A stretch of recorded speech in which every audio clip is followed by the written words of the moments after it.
Friends, রাখিদের কিচেনে আপনাদের স্বাগতম। আজ আমি নতুন আলু দিয়ে আর কলাইয়ের বড়ি দিয়ে রান্না করব। আপনারা সম্পূর্ণ ভিডিওটা দেখতে থাকুন। আমি উনুনের ওপরে কড়াই বসিয়ে দিয়েছি। আমি তেল দিয়ে তেলটা খুব ভালো করে গরম করে নিয়েছি। এবার কলাইয়ের বড়িগুলো ভেজে নেব।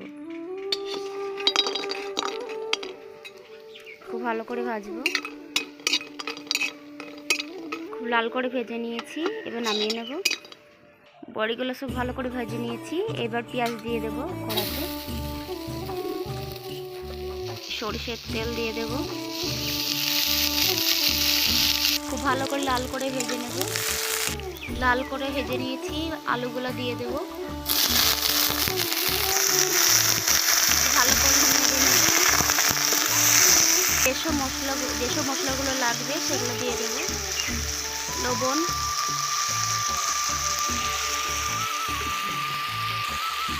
হলদে গুঁড়ো, লঙ্কা গুঁড়ো, জিরে গুঁড়ো, আদা রসুন একসঙ্গে বেটে রেখেছি দিয়ে দেব। খুব ভালো করে নেড়ে আমি কষিয়ে নেব।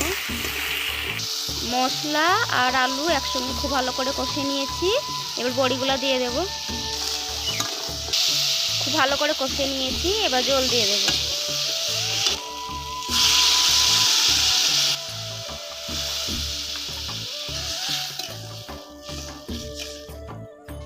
এবার ঢেকে দেব। সিদ্ধ করার মতো জলটা আমি দিয়ে দিয়েছি। বড়ি আর আলুটা হয়ে গেছে, সিদ্ধ হয়েছে খুব সুন্দর, কত সুন্দর সিদ্ধ হয়ে গেছে। এবার নামিয়ে নেব আমি।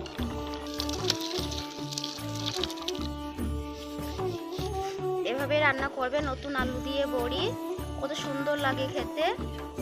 সম্পূর্ণ ভিডিওটা দেখার জন্য অনেক ধন্যবাদ। যদি ফেসবুক থেকে দেখে থাকেন আমার চ্যানেলটা ফলো করে দেবেন, আর যদি ইউটিউব থেকে দেখে থাকেন তাহলে আমার চ্যানেলটা সাবস্ক্রাইব, লাইক, শেয়ার, কমেন্ট করবেন। ধন্যবাদ।